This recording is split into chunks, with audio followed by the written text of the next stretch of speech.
आंकड़े दो प्रकार के होते हैं। पहला परिमाणात्मक आंकड़े तथा दूसरा गुणात्मक आंकड़े। परिमाणात्मक आंकड़े वह आंकड़े होते हैं जो संख्याओं में मापे जाते हैं। उदाहरण के लिए छात्रों के अंक, व्यक्तियों की ऊंचाई, परिवार की आय, परिवार के सदस्यों की संख्या आदि। गुणात्मक आंकड़े वह आंकड़े होते हैं जो संख्याओं में नहीं मापे जाते, बल्कि इन्हें गुणों के आधार पर वर्गीकृत किया जाता है। उदाहरण के लिए व्यक्ति की ईमानदारी, छात्रों में अनुशासन, परिवार का जीवन स्तर आदि। अब सांख्यिकी करती क्या है? अब तक की चर्चा में आप जान गए होंगे कि अर्थशास्त्र का विद्यार्थी होने के नाते सांख्यिकी का अध्ययन आपको आर्थिक समस्याओं को समझने में मदद करेगा। आर्थिक समस्या के कारणों को गुणात्मक तथा मात्रात्मक तथ्यों की सहायता से खोजने में सहायक होगा तथा जब समस्याओं के कारणों का पता चल जाएगा तब इसे निपटने के लिए नीतियों का निर्माण करना सरल हो जाएगा। सांख्यिकी का कार्यक्षेत्र इससे कहीं ज़्यादा विस्तृत है। आइए अब हम सांख्यिकी की कुछ महत्वपूर्ण कार्यों की चर्चा करते हैं। पहला कार्य, जटिल तथ्यों को सरल बनाना।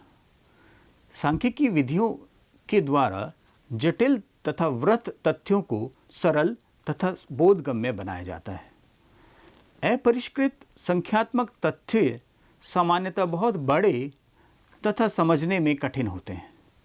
इन्हें किसी सामान्य लक्षण के आधार पर वर्गीकृत करके सरल बनाया जाता है। इससे इन्हें समझना तथा इनका विश्लेषण करना सरल हो जाता है। यदि अपरिष्कृत संख्यात्मक तथ्यों की संख्या बहुत बड़ी है तो इनसे कोई भी निष्कर्ष निकालना लगभग असंभव हो जाता है। जैसे यदि एक पुस्तकालय में सभी पुस्तकें एक साथ पढ़ी हो तो आपको अपनी प्रिय पुस्तक ढूंढने में कितनी मेहनत करनी पड़ेगी। इसके विपरीत अलमारी में विषय अनुसार रखी हुई पुस्तकों में से आप अपनी प्रिय पुस्तक अधिक सरलता से ढूंढ सकते हैं। सांख्यिकी यही कार्य करता है। दूसरा, तथ्यों को निश्चित स्वरूप में प्रस्तुत करना। सांख्यिकीय विधियां संख्यात्मक तथ्यों को संक्षिप्त तथा निश्चित रूप में प्रस्तुत करती है। उदाहरण के लिए आप कह सकते हैं कि भारत में वर्ष 2018-19 में मासिक प्रति व्यक्ति आय 10,534 रुपये थी। यह कथन संक्षिप्त तथा निश्चित है। बजाय यह कहने के कि भारत में वर्ष 2018-19 में मासिक प्रति व्यक्ति आय बहुत कम थी। तीसरा, तथ्यों की तुलना करना। सांख्यिकी का एक महत्वपूर्ण उद्देश्य समय अथवा स्थान के आधार पर विभिन्न समस्याओं के तुलनात्मक अध्ययन को सरल बनाना है। उदाहरण के लिए यह जानने के लिए कि हमारे देश में स्वास्थ्य सेवाओं में पिछले 10 साल में कितना सुधार हुआ, हम समय के आधार पर तुलना करते हैं। और यह जानने के लिए कि विश्व में हमारे देश में स्वास्थ्य सेवाओं का क्या स्थान है, हम अन्य देशों से तुलना करते हैं। यह तुलनात्मक अध्ययन केवल सांख्यिकी के द्वारा ही संभव है। चौथा, नीति निर्माण में सहायता करना। बेहतर और प्रभावी योजनाओं एवं नीतियों के निर्माण के लिए भविष्य की प्रवृत्तियों को जानने की आवश्यकता होती है।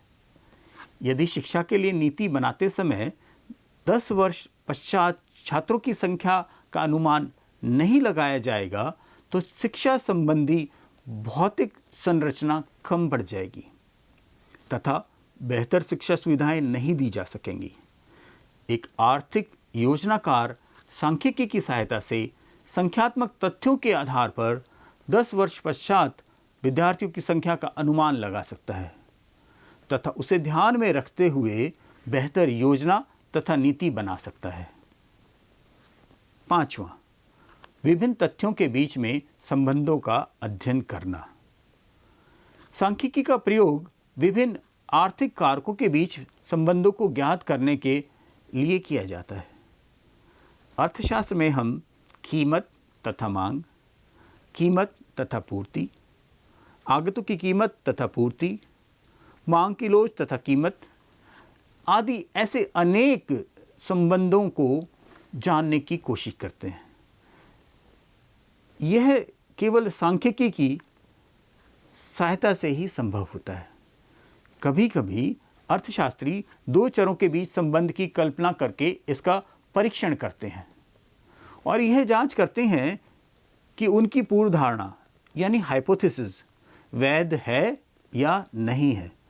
आर्थिक सिद्धांतों के निर्माण के लिए इस प्रक्रिया को किया जाता है। ऐसा केवल सांख्यिकीय तकनीकों का प्रयोग करके ही किया जा सकता है और यह केवल अर्थशास्त्र तक सीमित नहीं है, बल्कि अन्य विषयों में अनुसंधान में भी अनिवार्य रूप से प्रयोग किया जाता है। 7वां, भविष्य के मूल्यों का पूर्व अनुमान लगाने में सहायता करना। सांख्यिकीय विधियों के द्वारा अर्थशास्त्री वर्तमान तथ्यों के आधार पर भविष्य के मूल्यों का सटीक पूर्वानुमान लगा सकता है।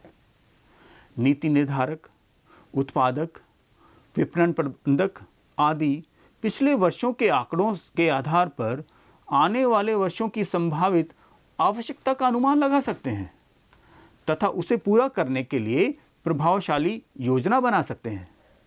आपने ऐसी कई आर्थिक भविष्यवाणियां सुनी होंगी जो सांख्यिकी तकनीकों द्वारा गणना की गई हैं। जैसे भारत की जनसंख्या 2022 में चीन से अधिक हो जाएगी। यह बात सांख्यिकी विधियों का प्रयोग कर कर कही गई है। 8वां, कारक तथा प्रभाव का संबंध बताना। एक अर्थशास्त्री किसी अन्य कारक में परिवर्तन के फलस्वरूप किसी एक आर्थिक कारक में होने वाले परिवर्तन के बीच संबंध की व्याख्या करना चाहता है, तो यह सांख्यिकी की मदद से संभव हो सकता है।